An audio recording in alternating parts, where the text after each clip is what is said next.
नमस्कार, मैं राज शर्मा। आप देख रहे हैं क्राइम रिपोर्टर्स न्यूज। आइए नजर डालते हैं कुछ खास खबरों पर। पुलिस से आम लोगों को परेशान होते हुए आपने कई बार देखा होगा, मगर हमारे सामने एक ऐसा मामला आया जिसने हमें चौंका कर रख दिया।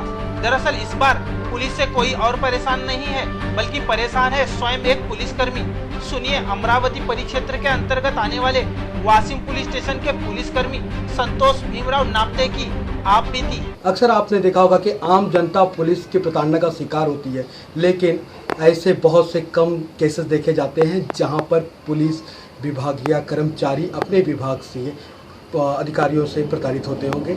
ऐसे में अमरावती जिले के बॉर्डर पे धनज पुलिस स्टेशन के अंतर्गत निलंबित एक कर्मचारी हमारे साथ में हैं, संतोष नप्टे जी, जिनके साथ सुनिए उनकी आप बीती, उनकी जुबानी। जी हमारे साथ हमारे स्टूडियो में आपका बहुत बहुत स्वागत है। क्या घटना आपके साथ में घटी? देखिए, हमारे पिताजी एएसआई पद पे थे 2002 में, और उनका पॉलिटिशियन अनसिंग पॉलिटिशियन था।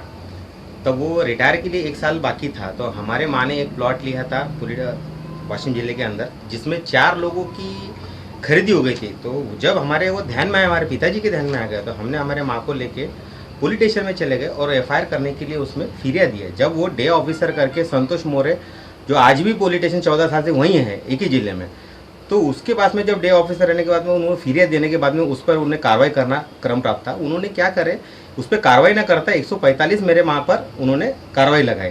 तो फिर मेरे पिताजी को ये बातें समझ में आ गई, तो उन्होंने वरिष्ठों को बोले कि भाई इसमें 420 406 का एफआईआर होना था, तो इन्होंने 420 का क्यों नहीं करे। तो हमने वरिष्ठों को इतना ही सवाल करे, तो उन्होंने क्या करे, उनका अहंकार इतना दुख गया कि इन लोगों ने क्या करे, मेरे पिताजी को साल भर पहले, रिटायरमेंट के साल भर पहले गणवेश पे, ड्रेस पे आधा घंटा लॉकअप करे, और स्टेशन डायरी में खोड़ तोड़, उनका टाइमिंग एडजस्ट नहीं, कुछ नहीं, सब ऐसा करने के बाद में वो मैटर मेरे पिताजी ने 2004 में पुलिस स्टेशन के खिलाफ में, और इन अधिकारी पर्वतराव पोवरकर एसपी, एमएन पाटिल, 2 कर्मचारी, उनके खिलाफ में जेएमएफसी कोर्ट में फिरिया दाखिल करी 156(3) के अंतर्गत। तो उसमें 156(3) के हिसाब से उन पर गुने दाखिल हो गए। गुना दाखिल होने के बाद उसका इन्वेस्टिगेशन आईजीपी अमरावती को दिया गया। जब आईजीपी अमरावती ने इनको इन्वेस्टिगेशन करा, तो उसने क्या करा, उसका तपास एसडीपीओ को दिया। एसडीपीओ को तपास देने के बाद में वो तपास हमने, मेरे पिताजी ने हाई कोर्ट से डायरेक्शन ले लिया और उसका खारिज करा। वो इन्वेस्टिगेशन आज तक चला। वो मैटर में 2-3 बार अहवाल अगर बोगस आए हुए हैं, तो उसके भी कोर्ट ने पूर्तता करने के लिए अहवाल भेज दिया, और उसके बाद में आज अभी के इसमें और एक बार पूर्तता करने के लिए अहवाल भेज दिया कोर्ट ने अभी। ये मेरे पिताजी का मैटर होगा। मैं भी एक हेड कांस्टेबल के दर्जे, मेरे पिताजी की भी घटना 31/12/2002 को घटी ड्रेस पे, और मैं हवलदार पद पे रहने के बाद में पुलिस स्टेशन धनज में, धनज से पहले मैं एक फोटोग्राफर करके काम करता था, जिसकी सीआईडी में मेरी ट्रेनिंग हो गई। वहाँ ट्रेनिंग होने के बाद में हमारे को वहाँ से परिपत्रक आया जाता है कि बात कहीं इनकी बदली ना करे इधर उधर। उसके बाद मेरे जैसे संगणक विभाग के लोग जो रहते, डॉग यूनिट के रहते, बीडीडीएस वाले रहते, इनकी भी बदली ना करे।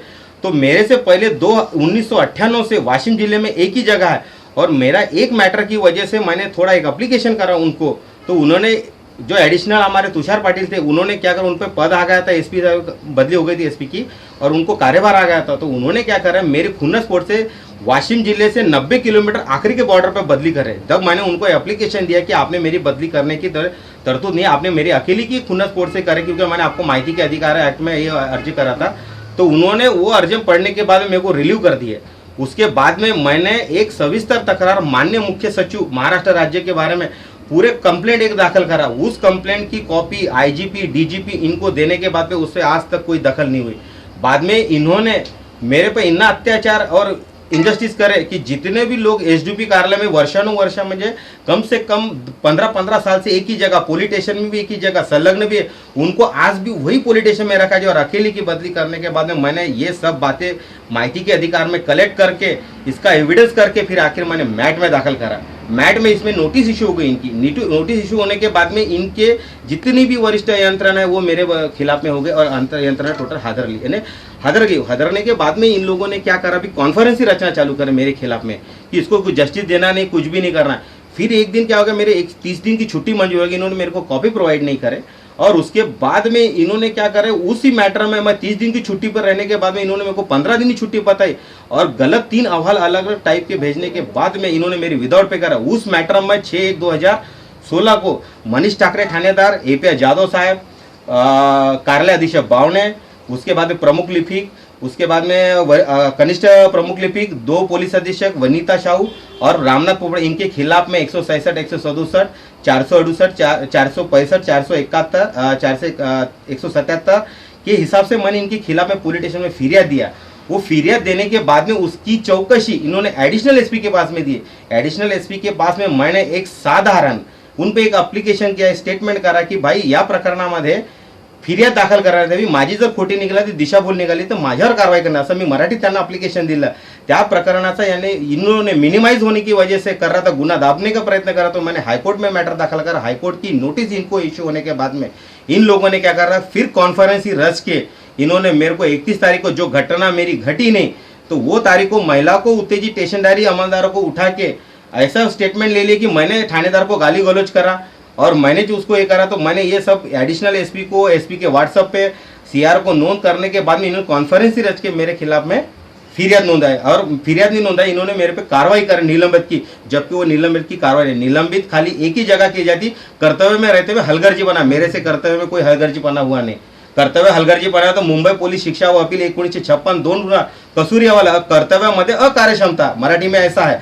अगर कर्तव्य मेरा अकार्यक्षमता रहता होगा तो मेरे को क्या करो, इन्होंने क्या करे, कॉन्फ्रेंस रखे, महिला कर्मचारी के स्टेटमेंट लिए अपने दबाव तंत्र में और मेरे खिलाफ में डिफॉल्ट रिपोर्ट भेजे। और एसपी के पास में जब डिफॉल्ट रिपोर्ट जाता है तो उसकी शान ईशा हो जाती कि मेरा स्टेटमेंट उसमें क्यों नहीं है। यानी इन्होंने पहले प्रियोरिटाइज मारा कि इनके खिलाफ में मैंने हाईकोर्ट वगैरह करा था, इसकी वजह से हो गया। इतना ही नहीं तो मेरे मिसेज जो थी, तो मेरे पिताजी की कारणे दाफा नोटिस 2004 में मेरे मिसेज के दरवाजे भी चिपकाई गई थी।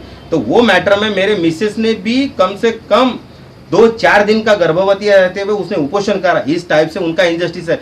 जब मैंने डीजी साहब को, आदरणीय हमारे प्रवीण दीक्षित साहब को मैंने अप्लीकेशन करा तो उन्होंने मेरे को वार में बुलाने के एक अप्लीकेशन भेज दिए थे। फिर मैं वो मिले नहीं मेरे को, तो 2-3 बार मैं उनको वहाँ से कॉल करा कि आप है नहीं कि, फिर मैं यहाँ पर जब आया तो वो दिखे कि यहाँ पर है नहीं, मीटिंग पे चले गए। तो मुझे जो भी कहना था मैंने एक 8 एप्लीकेशन के सब पेजेस का, और उसके बाद में कम से कम 300 डॉक्यूमेंट के साथ में उनके पास में एप्लीकेशन दे दिया और मैं मेरे जिले में रिटर्न चले गया। फिर मैंने वही एप्लीकेशन को 25 तारीख का सिग्नेचर का 27 तारीख को इनको आवक जवाब में भी दिया, 10 तारीख को भी आवक जवाब में, 10/4/2015 को भी जवाब में दिया। और बाद में मैंने वही पूछा कि ये अर्ज पे आपने क्या कार्रवाई करा। तो प्रवीण दीक्षित के कार्यालय म्हणजे डीजी साहेबांच्या कार्यालयातून मेरे को ये लिख के आया है की या हा सदरचा अर्ज जो 10/4 तुम्ही दिलेला तो प्राप्त झालेला नाही। म्हणजे या लोकांनी कोर्टामध्ये यांच्या विरुद्धामध्ये मैंने एप्लीकेशन करने के बाद में भी अगर ये लोग इतनी कॉन्फ्रेंस ही रच के मेरे खिलाफ में कार्रवाई करते तो क्या मैंने क्या आत्महत्या करना क्या? अभी आपको निलंबन, यदि आपको निलंबित किया गया है तो उस महिला ने क्या स्टेटमेंट दिया, किस कारण से आपको निलंबित किया गया, ये जानकारी आपको दी गई है क्या? देखो वो निलंबित का रीजन ही नहीं था। देखो मैं छुट्टी पर जाने से पहले 30 दिन की मेरी छुट्टी मंजूर हो गई थी। वो भी 30 दिन की छुट्टी कोर्ट में जाने के लिए मेरे को मिली। और मैं जब कोर्ट में चले गया था छुट्टी जाने के, छुट्टी पे जाने से पहले मैंने मेरे पास में जितने भी इन्वेस्टिगेशन थे मेरे पास में गुने पेंडिंग, मैंने एक एप्लीकेशन करा, थानेदार को दे दिया। उस पर से उसने शेरा लिखा कि ये तपास इनको दे दिया तात्पुरता स्वरूप के। जब मैं वहां से आने के बाद में इन्होंने उसी बेस पे मेरे को छुट्टी पर 31 तारीख को जब मैं वापस आया 30 दिन के, तो उन्होंने पहले प्री प्लानिंग करके रखे थे इसको कैसे लटकाना करके। उन्होंने 6 मेमो तैयार करे कि छुट्टी पे जाने से पहले तुमको हमको चार्ज नहीं दिया, अमुक नहीं दिया, वो ऐसा नहीं। मैंने उसका खुलासा लगे 6 का खुलासा 2 मिनट में लिखा है, कम से कम 15-20 मिनट में लिख दिया अपने खुद के अक्षर कार्बन कॉपी के साथ। और मैंने उनको बोला मैंने जो आपने खुलासा मांगा ये उसका उत्तर है, आप उत्तर उसको उसकी जो दुयम प्रत है मेरे को उस पर मेरे को रिसीट दे। तो उन्होंने मेरे को रिसीट नहीं दे, मेरे सामने फाड़ दिए। फिर मैंने ये बातें एसडीपीओ हमारे वहाँ के नवले सर, इनको मैंने फोन पे बोला। फोन के बोलने के बाद बोले तुम्ही तुमचं पाहून घ्या, मैंने कहा है तो तुमचं नेहमीच है। फिर मैंने वही प्रकरण मैंने सीआरओ हमारे पुलिस नियंत्रक कक्ष को मैंने कॉल करा, वहां पर उसकी स्टेशन डायरी में नोंद हो गई।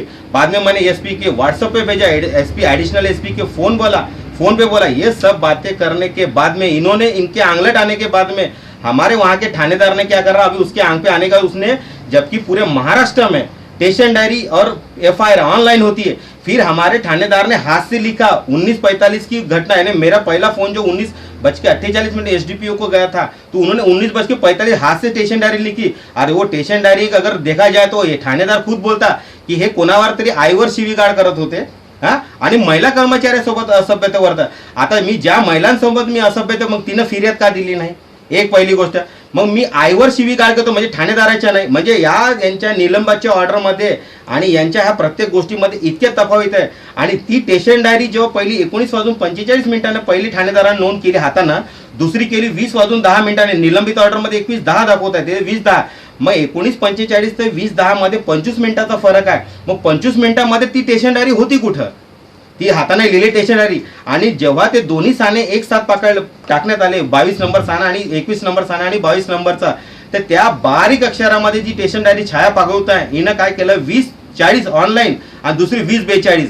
म्हणजे दोन्ही साने जे स्टेशन डायरीची वेळ घेण्यात आले ते एकाच वेळे म्हणजे 20:40ला. म्हणजे त्या 55 मिनिटांमध्ये SDPO, SP, IGP यांना मी कॉल केला होता. त्या IGP हे सगळ्यांनी कॉन्फरन्स करून मागच्या वेळेमध्ये स्टेशन डायरीमध्ये नोंद करून ऑनलाईनवर नंतर दाखवली. म्हणजे असे गलत आणि जे कर्मचारी आहेत त्या ठाणेदाराच्याच अंडरमध्ये असल्यामुळे ते लोक दबावाखाली त्यांचे स्टेटमेंट केले आणि त्या बेसवर मला निलंबित केलं.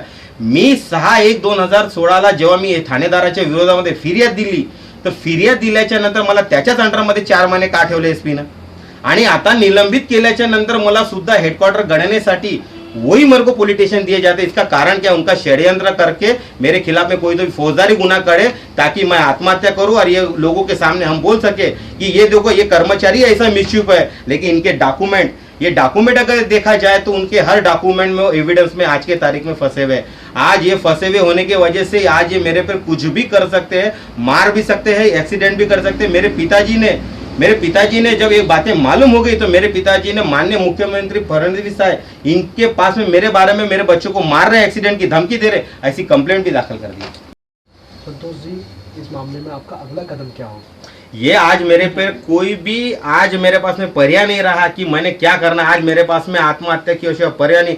आज अगर मीडिया ने सब बातें उनके पास में रहे ताकि अगर आत्महत्या करता हूं तो आपके मेरे डॉक्यूमेंट आपके पास में रहे ताकि आप आगे चल के कुछ ना कुछ करें. क्योंकि आज मेरे फैमिली और मेरे पास में आत्महत्या की पर्याय नहीं. तो मेरी रिक्वेस्ट है आप मेरे मीडिया ने सब ये मैटर उठाओ, वरिष्ठ तक तो पहुंचाओ, न्याय दो कम से कम. अब देखना तो ये होगा कि अमरावती से न्याय के लिए पालघर तक आए इस पुलिसकर्मी को न्याय मिलता है या नहीं.